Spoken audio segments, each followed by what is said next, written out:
Baik, pertama-tama saya akan menjelaskan tentang framework yang saya pakai, yaitu adalah CodeIgniter. CodeIgniter adalah salah satu framework MVC PHP yang cukup populer di kalangan para programmer, yang dikembangkan sejak tahun 2006 dan sampai sekarang semakin banyak yang menggunakan dan bermunculan di komunitas-komunitasnya. Keunggulan CodeIgniter yaitu diantaranya untuk bisa mempercepat dan mempermudah pembangunan sebuah aplikasi web. Yang kedua, ada relatif memudahkan dalam proses maintain karena sudah ada pola tertentu dalam sebuah framework, itu dengan syarat programmer mengikuti pola standar yang ada.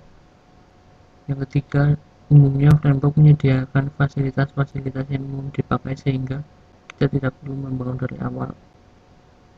Lalu lebih bebas dalam pengembangan jika dibandingkan CMS dan yang lain-lain. Oke, karena CodeIgniter mengusung konsep MVC atau Model View Controller, maka saya akan menjelaskan satu persatu bagian tersebut. Model MVC atau Model View Controller merupakan suatu konsep yang cukup populer dalam pembangunan aplikasi web berawal pada bahasa pemrograman Smalltalk. MVC memisahkan pengembangan aplikasi berdasarkan komponen utama, membangun sebuah aplikasi seperti manipulasi data, user interface, dan bagian yang menjadi kontrol aplikasi. Yang pertama ada view. View merupakan bagian yang menangani presentation logic pada suatu aplikasi web. Bagian ini biasanya berupa file template HTML. Yang kedua ada model, biasanya berhubungan dengan database untuk memanipulasi data seperti insert, update, delete, dan search. Lalu yang terakhir ada controller, yaitu merupakan bagian yang mengatur hubungan antara bagian model dan bagian view, yang berfungsi untuk menerima request dan data dari user kemudian menentukan apa yang akan diproses oleh aplikasi. Ketiga bagian tersebut adalah ketiga bagian yang harus dipahami oleh programmer yang menggunakan konsep MVC. Baik, sekarang saya akan memulai penerapannya. Hal yang pertama harus dilakukan adalah kita harus mempunyai file CodeIgniter tersebut. Di sini saya menggunakan CodeIgniter versi 2.2.6 atau kita dapat mendownloadnya langsung dari website resminya. Lalu jika sudah kita ekstrak file tersebut, nah ini adalah file-file utama dari CodeIgniter tersebut. Di dalam application ada controllers, yaitu berisi file-file controller dari aplikasi yang dibangun. File-file controller harus disimpan di dalam folder ini. Lalu ada model yang berisi file-file model dari aplikasi yang dibangun, dan setelah itu ada view berisi file-file HTML yang akan dibangun. Selanjutnya kita copy semua file ini ke dalam folder htdocs di dalam folder web yang ingin kita bangun. Misalkan saya membuat file atau folder dengan nama ppf, lalu simpan di dalamnya. Lalu setelah itu, jika kita ingin mengeceknya, jangan lupa untuk mengaktifkan Apache servernya terlebih dahulu. Ini saya sudah aktif punya saya, dan saya menggunakan XAMPP control panel. Lalu kita cek,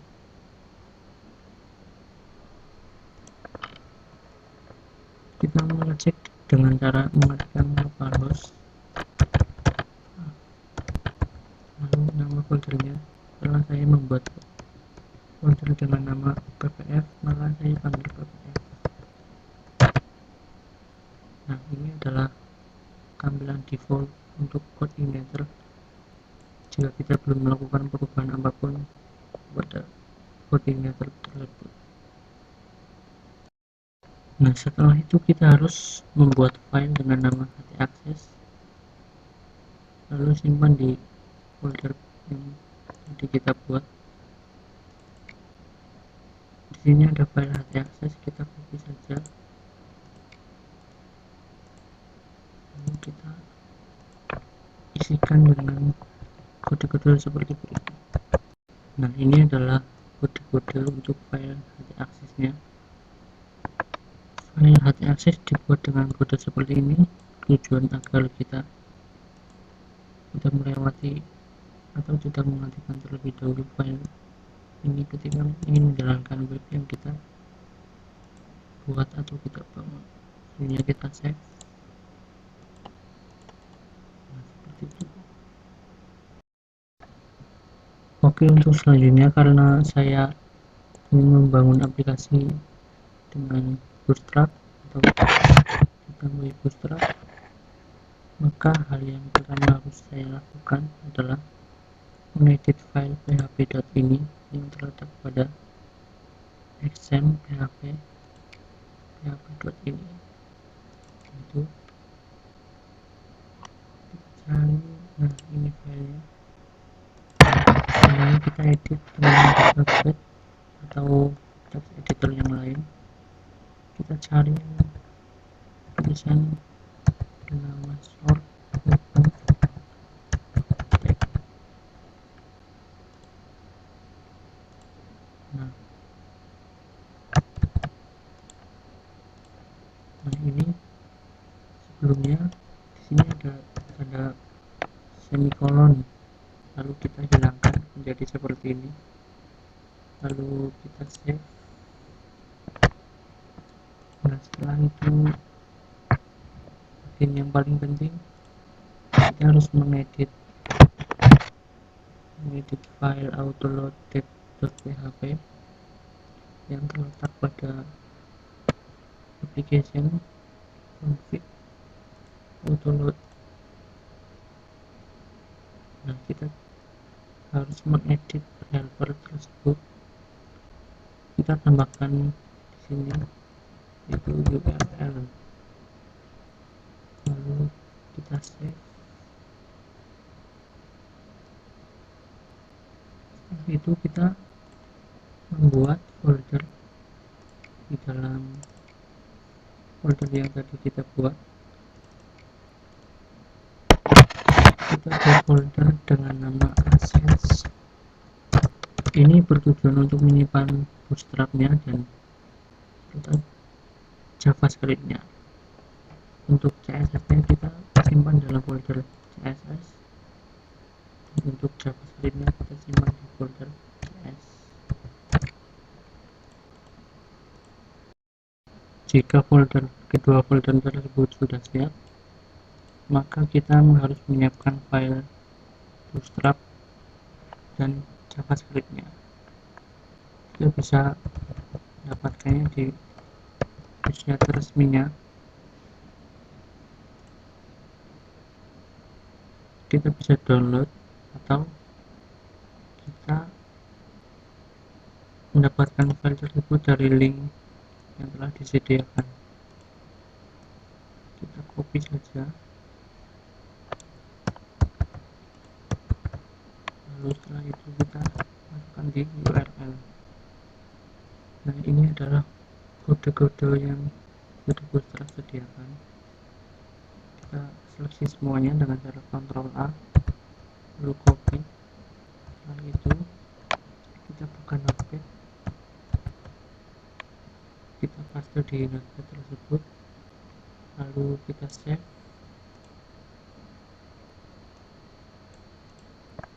Kita save di dalam folder assets lalu CSS yang tadi kita buat.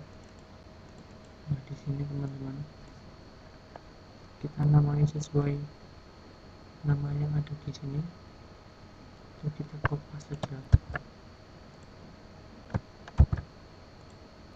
Jangan lupa ini format harus CSS.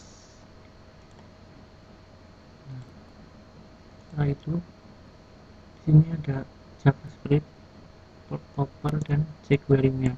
kita juga download dengan cara yang sama juga bisa.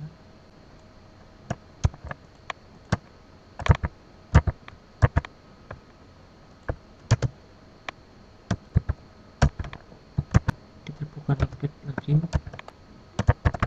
lalu save.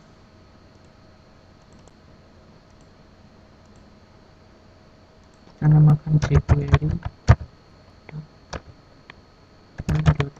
saja agar lebih simpel dan mudah ketika melakukan pemanggilannya. Setelah itu kita download covernya, caranya sama seperti tadi. Kita seleksi semuanya, lalu kita buka Notepad, kita paste. Setelah itu kita save, kita namakan format.main.js dengan format JS. Dan yang terakhir ada JavaScript Bootstrap. Kita download dengan cara yang sama.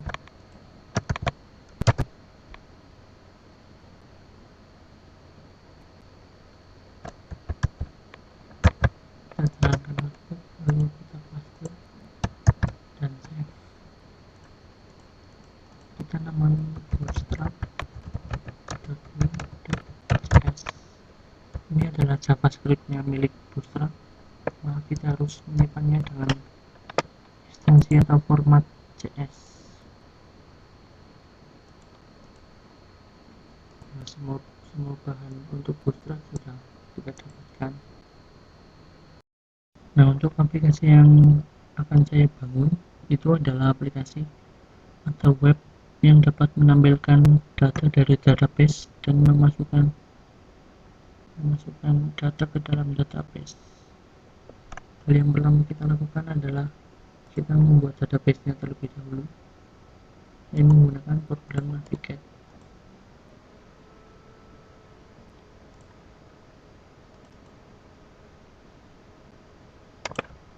Pertama kita membuat database, misalkan saya namai dengan PF.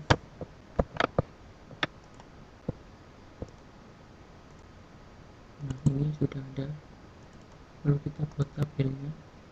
Ini saya ingin menampilkan data dengan atau data suatu user. Saya membuat column ID dengan tipe data integer, lalu length misalkan 11, dan ID ini saya jadikan primary key, lalu auto increment. Selanjutnya ada nama, kita value dan length kita biarkan saja. Setelah itu ada misalkan name, dan yang terakhir alamat.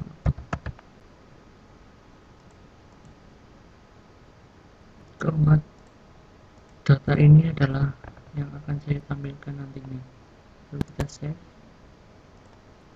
kita namai tabelnya dengan nama user misalkan. Nah, data masih kosong. Setelah kita membuat database dan tabelnya, kita harus mengatur atau mengedit file yang ada di folder application, config, dan nama filenya adalah database. Nah, ini adalah bagian yang nantinya digunakan untuk menghubung ke suatu database. Ada hostname, username, password, dan database. Sini saya dikarenakan menggunakan server lokal, saya tetap mengisi dengan nama localhost. Lalu username saya isi dengan root. Untuk password saya kosongin, dan database seperti yang tadi kita buat, yaitu ppf. Maka di sini isi dengan ppf. Untuk DB drivernya, karena saya menggunakan MySQL, maka saya ubah menjadi MySQL. Sebelumnya kita save. Untuk selanjutnya kita harus mengedit file dengan nama autoload.php yang ada di folder application config. Ini adalah filenya. Kita harus mengedit library-nya agar kita dapat terhubung ke database. Di sini kita isikan database, lalu ada dua parameter ya, ada database dan session. Setelah itu kita save. Berikutnya kita harus mengedit file autoload juga, file config.php. Kita cari dengan kata kunci encryption. Ini adalah untuk yang berfungsi sebagai kode enkripsi ya teman-teman. Ini kita isikan bebas, mau kita terserah kita. Di sini saya mengisikan dengan kata kunci bebas atau dengan nilai bebas. Setelah itu kita save. Dan setelah itu kita mulai membuat aplikasinya atau mulai membangun aplikasinya. Yang pertama kita membuat model terlebih dahulu di dalam file models. Kita buat new file, kita namakan misalkan end user, kita save,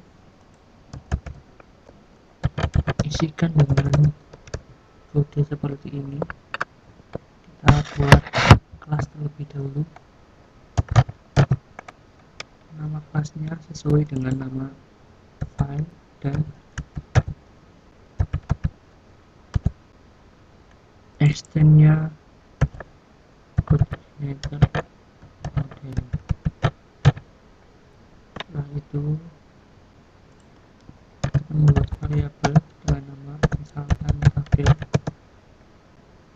tabel ini atau variabel ini digunakan untuk memanggil tabel yang telah kita buat tadi di database, yaitu tabel dengan nama user, maka kita panggil di variabel ini seperti ini. Setelah itu di dalam function kita tuliskan parent construct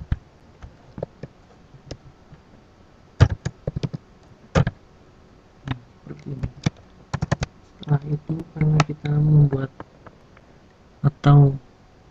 aplikasi untuk menampilkan data terlebih dahulu, maka membuat function untuk menampilkan data terlebih dahulu. Misalkan saya memberi namanya get all.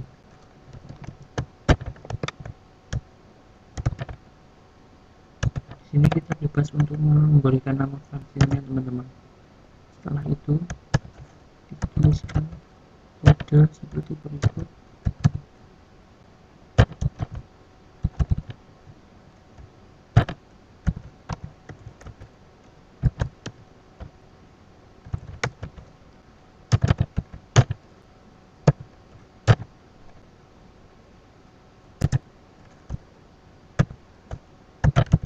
Setelah itu kita membuat variabel misalkan query, di dalamnya ada this,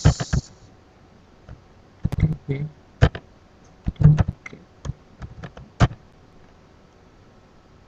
Ini adalah maksudnya dari fungsi get all ini kita mendapatkan database yang isinya menuju ke suatu tabel, yaitu yang ada di dalam variabel tabel, dan yang ada di dalam variabel tabel adalah tabel user. Lalu query ini berfungsi untuk mendapatkan soal perintah get seperti ini. Setelah itu kita membuat suatu logika terlebih dahulu. Jika ada data di dalam tabel ada data, maka if variable query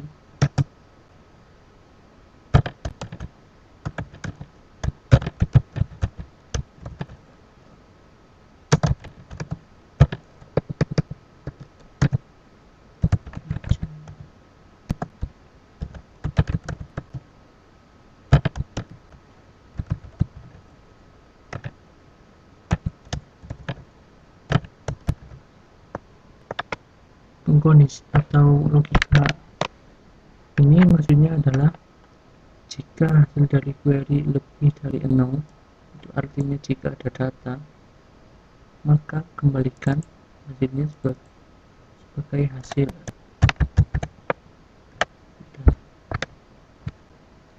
Setelah itu kita membuat controller di dalam folder controller. Saya beri nama misalkan user.php.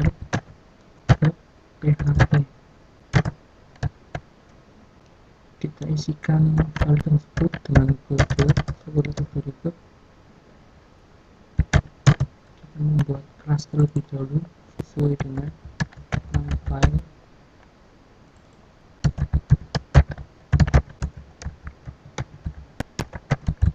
Lalu ini sebagai controllernya. Setelah itu di dalam function construct ini kita isi dengan this model.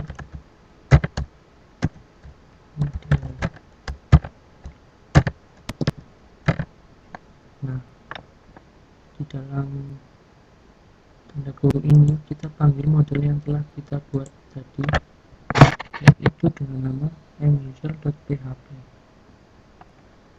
Kita panggil nama filenya saja, tidak perlu dengan format. Setelah itu kita tuliskan lagi this word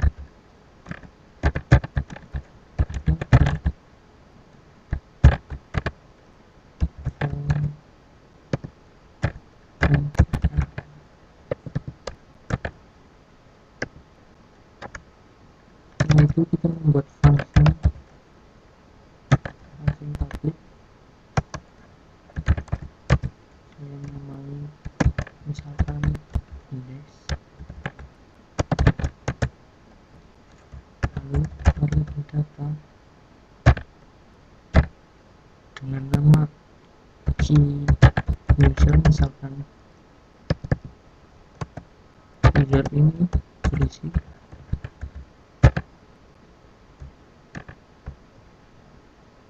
nama modul, lalu nama function yang ada di dalam modul.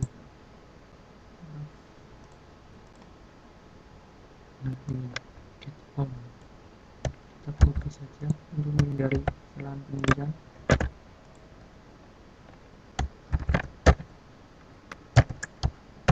Lalu kita tuliskan kembali this word view. Untuk view nanti kita buat setelah ini, maka kita isikan harus sesuai dengan nama yang akan kita buat nanti. Misalkan view user,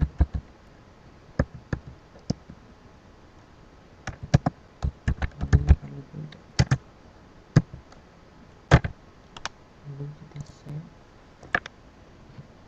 dan setelah itu kita membuat view-nya terlebih dahulu.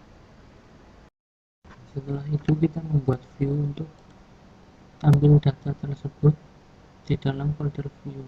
Kita lakukan new file, lalu simpan dengan nama view.php misalkan.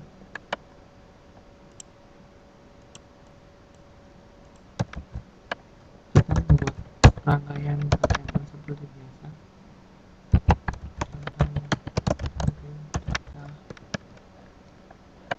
Lalu karena saya ingin menggunakan bootstrap, maka saya harus memanggilnya di dalam tag link. Lalu ada yang sedikit berbeda dalam cara pemanggilannya. Untuk code igniter harus memanggil dengan sintaks base URL atau site URL.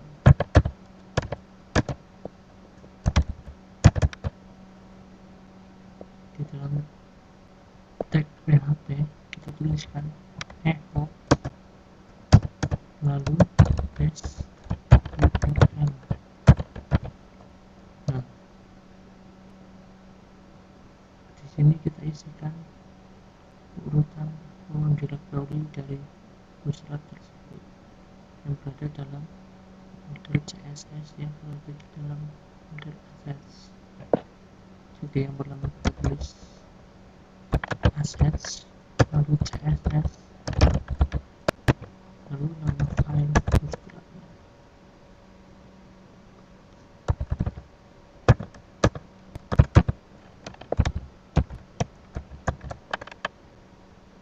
Jika sudah, maka kita tes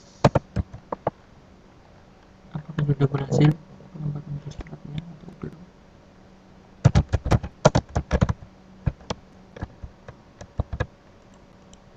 Ternyata belum berhasil. Itu dikarenakan kita belum mengedit file config untuk base URL-nya. Ini harus kita isikan sesuai dengan alamat dari folder web kita yang telah kita buat, yaitu dengan cara http nama server lalu nama folder web. Nah, ini bootstrap sudah berhasil. Setelah itu kita juga memanggil JavaScript seperti pemanggilan bootstrap. Kita harus menggunakan base URL terlebih dahulu.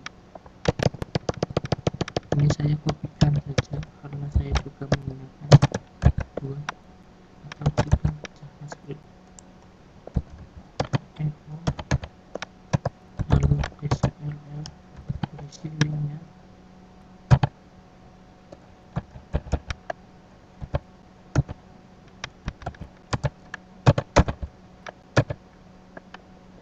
Untuk JavaScript kita melakukan pemanggilan ada 3, yang pertama bootstrap, jQuery, dan Popper.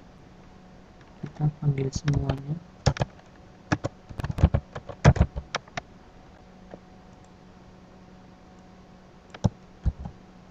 Kopikan saja.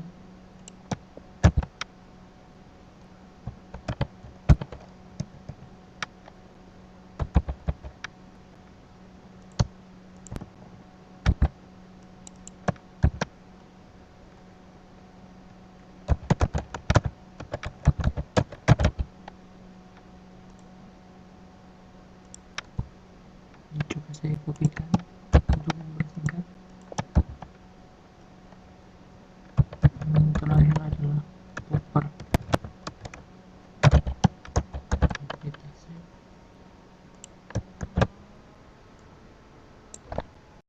Jika semua bahan sudah lengkap, kita untuk mempercantik kita tambahkan navbar di website bootstrap. Kita dapat memilih di sini di dalam komponen selalu ada navbar. Saya memilih yang simpel saja. Misalkan ini saya copy, saya tempatkan di dalam body. Ini saya isikan dengan nama saya, tes, ada error, delete dokumen. Maaf kurang tanda petik dan tanda kurung. Nah, seperti ini. Tapi saya tidak membutuhkan 3 menu ini. Saya hanya membutuhkan 1 menu, maka ini yang ketiganya saya hapus. Ini saya gunakan untuk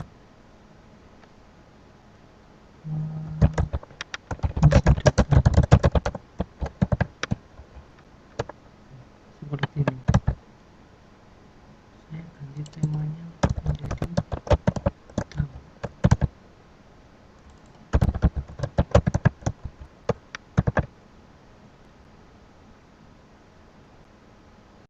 Setelah itu saya akan menuliskan kode untuk menampilkan datanya. Di sini saya sudah mempersiapkan sebelumnya. Jadi saya menempatkan data yang ada di database di dalam suatu tabel. Di sini saya tabelnya menggunakan tema dari Bootstrap, teman-teman. Setelah itu, di sini ada logika ya, ada logika if jika variabel user itu kosong, maka tidak akan tampil apapun. Namun jika ada data, lakukan perulangan untuk setiap data, maka kolom yang saya seleksi ini akan terus bertambah sebanyak jumlah data. Kita coba, kita save. Nah, kita refresh, kita belum muncul satu data pun karena di dalam database belum ada data. Sebagai contoh, saya isikan data terlebih dahulu untuk mengetes. Dan saya mengisikan dengan identitas saya sendiri. Lalu kita cek kembali dan belum muncul. Mungkin masih ada kesalahan. Mohon maaf, ini saya salah menulis karena tadi saya menulis dengan underscore dan kita request, maka sudah muncul datanya sesuai dengan database.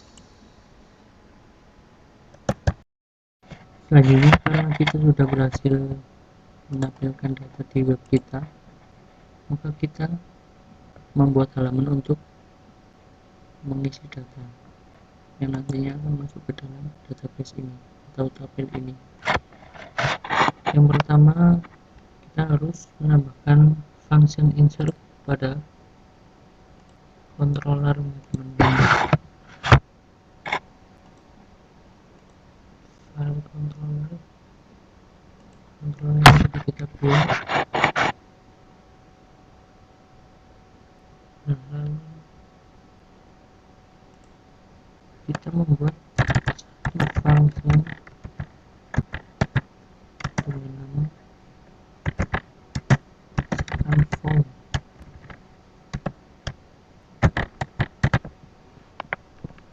Di dalam form ini kita membuat suatu variabel, misalkan itu, lalu ada this query, lalu ada segment.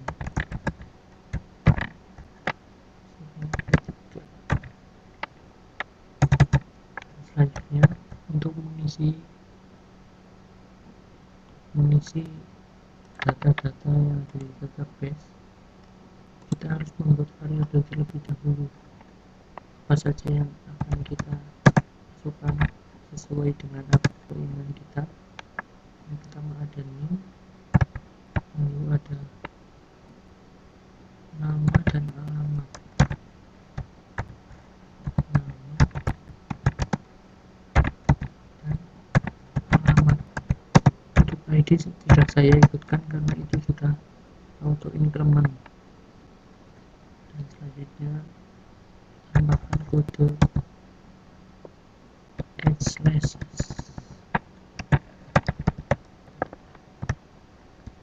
lalu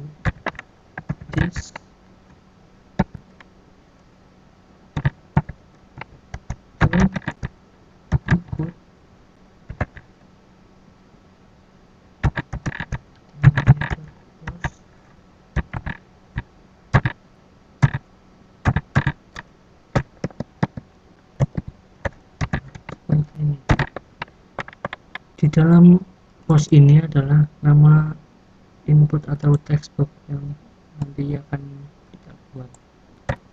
Ini saya copy saja untuk mempersingkat. Lalu setelah itu kita tinggal merubah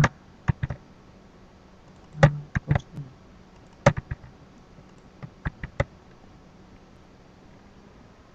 Untuk ketiga ini harus sesuai dengan nama di input textboxnya. Dan setelah itu kita lakukan operator logika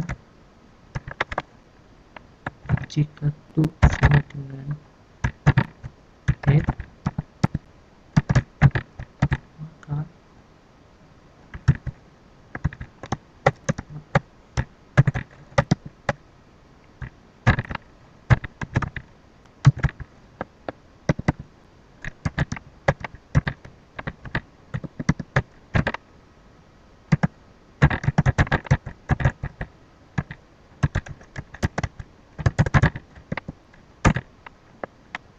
di sini saya mengisikan ke dalam variabel data yaitu judul yang berisi tambah data yang nantinya akan dipanggil di view, file view-nya. Lalu ada variabel data juga, action, misalkan saya add save. Lalu ada this lower,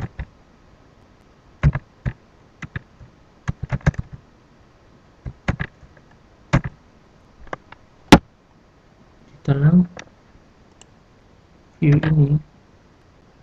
ini akan file yang kita panggil yaitu file form untuk mengisi data tersebut. Misalkan saya namai nantinya dengan user form. Ini harus sesuai dengan nama file yang nanti kita buat seperti ini.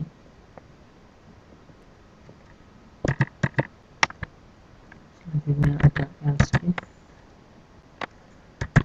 yaitu jika itu sama dengan add save. Maksudnya adalah jika kita memilih add save, maka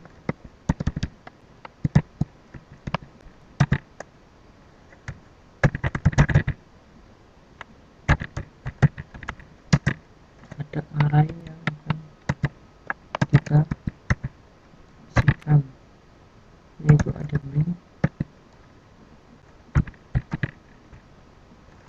lalu variabel name, lalu nama,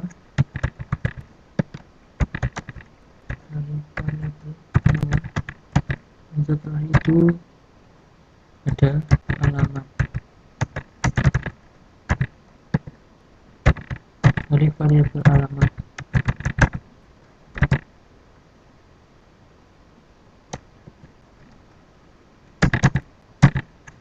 itu kita tuliskan this,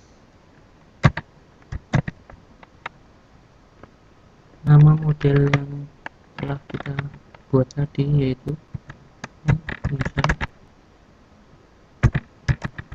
ins data. Setelah kita berhasil menambahkan data, kita kembalikan lagi ke dalam controller JUser. Nantinya akan kembali lagi ke halaman seperti ini.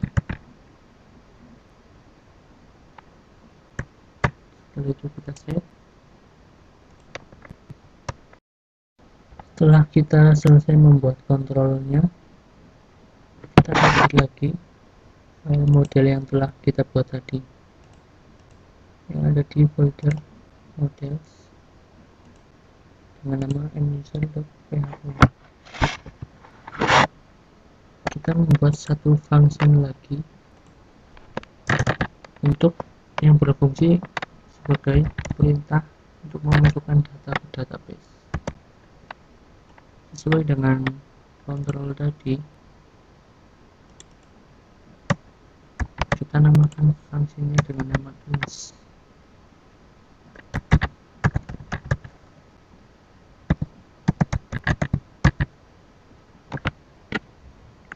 Lalu kita masukkan kode seperti berikut.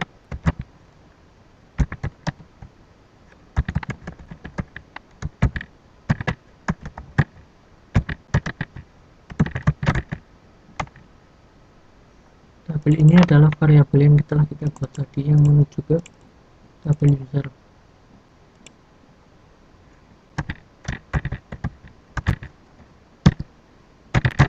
Lalu return to.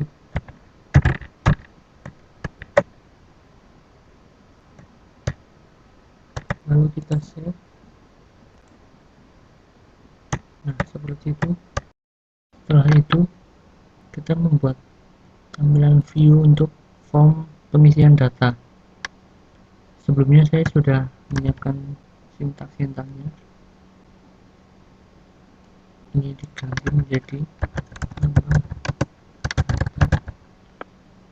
Di sini saya menggunakan bootstrap kembali.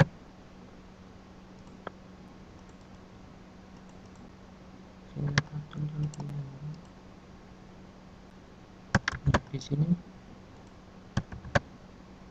saya save sebagai file user form. File ini harus sesuai dengan controller yang tadi kita buat, yaitu user,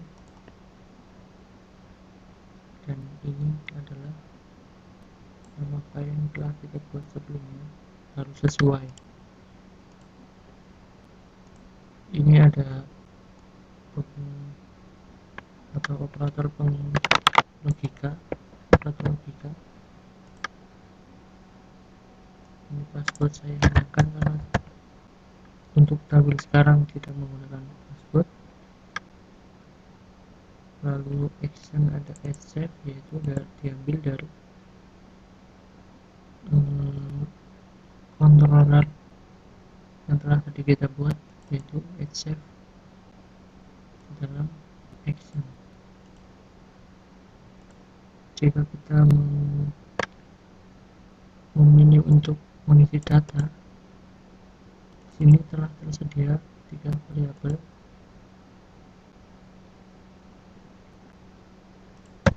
Lalu kita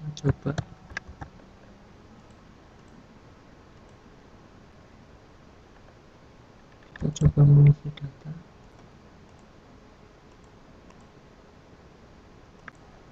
Alamat itu lalu misalkan data telah masuk ke dalam database dan sudah bisa tampil di dalam web. Di sini ada value ya teman-teman, ada value ini diambil dari variabel yang sebelumnya kita telah buat, yaitu ini. Ada name diambil dari variabel name, dan nama ada nama, alamat diambil dari alamat. Setelah itu form ini terhubung dengan suatu controller yang telah kita buat tadi, yaitu dengan nama user, ada di function dengan nama form, lalu ada di variable action, yaitu function form dan action berisi save, dan save ada perintahnya juga dengan metode post. Setelah itu, jika kita sudah selesai mengisi data, ada button submit untuk melakukan pengisian data, dan juga untuk mereset ada buttonnya juga sendiri. kita coba untuk button resetnya. Misalkan saya isi seperti tadi, maka jika kita menekan tombol reset, semua akan hilang. Mungkin cukup dari saya. Apabila ada kekurangan dan kesalahan dalam berbicara, saya mohon maaf. Terima kasih telah menonton video saya. Wassalamualaikum warahmatullahi wabarakatuh.